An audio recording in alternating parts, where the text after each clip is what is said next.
ದೇವರ ಪರಿಶುದ್ಧ ನಾಮಕ್ಕೆ ಸ್ತೋತ್ರವಾಗಲಿ. ಈ ದಿನದ ದೇವರ ವಾಕ್ಯ ಪೌಲನು ಎಫೆಸದವರಿಗೆ ಬರೆದ ಪತ್ರಿಕೆ 6ನೇ ಅಧ್ಯಾಯ 17ನೇ ವಚನ. ಇದಲ್ಲದೆ ರಕ್ಷಣೆ ಎಂಬ ಶಿರಸ್ಥಾನವನ್ನು ಇಟ್ಟುಕೊಂಡು ಪವಿತ್ರಾತ್ಮನು ಕೊಡುವ ದೇವರ ವಾಕ್ಯವೆಂಬ ಕಥೆಯನ್ನು ಹಿಡಿಯಿರಿ. ದೇವರ ನಾಮಕ್ಕೆ ಸ್ತೋತ್ರವಾಗಲಿ. ನಾವು ಈ ದಿನ ಜೀವಿಸುತ್ತಿರುವುದು ಹೋರಾಟದ ಜೀವಿತಗಳಲ್ಲಿ ಸೈತಾನನು ತಂದೊಡ್ಡುವ ಎಲ್ಲ ಕುತಂತ್ರಗಳಿಂದ ನಾವು ರಕ್ಷಣೆ ಹೊಂದಬೇಕೆಂದರೆ ನಾವು ಪವಿತ್ರಾತ್ಮನು ಕೊಡುವಂತಹ ವಾಕ್ಯವೆಂಬ ಕಥೆಯನ್ನು ಹಿಡಿಯಬೇಕು.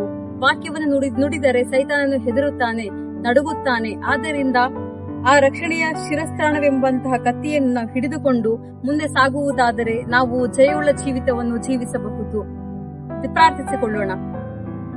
ಪರಿಶುದ್ಧನು ಮಹೋನ್ನತನಾದಂತಹ ದೇವರೇ, ನಿಮಗೆ ಸ್ತೋತ್ರಪ್ಪ. ಈ ಕರ್ತನೆ ವಾಕ್ಯವನ್ನ ಕೊಟ್ಟಿದ್ದಕ್ಕಾಗಿ ಸ್ತೋತ್ರ ಸ್ವಾಮಿ. ಅಪ್ಪ ತಂದೆಯೇ, ಹೌದು ದೇವ, ವಾಕ್ಯವೆಂಬ ಕಥೆಯನ್ನು ನಾವು ಹಿಡಿದುಕೊಂಡು ಸ್ವಾಮಿ ಅಪ್ಪ ಜಯವುಳ್ಳ ಜೀವಿತವನ್ನ ಕರ್ತನೆ ನಿಮ್ಮ ಬರೋಣದವರೆಗೂ ಕರ್ತನೆ ಅಪ್ಪ ಸಾಗಿಸುವಂತೆ ಸಹಾಯ ಮಾಡಿರಿ. ಯೇಸುವಿನ ನಾಮದಲ್ಲಿ ಬೇಡಿ ಹೊಂದಿಕೊಂಡಿದ್ದೇನೆ ತಂದೆಯೇ, ಆಮೇನ್.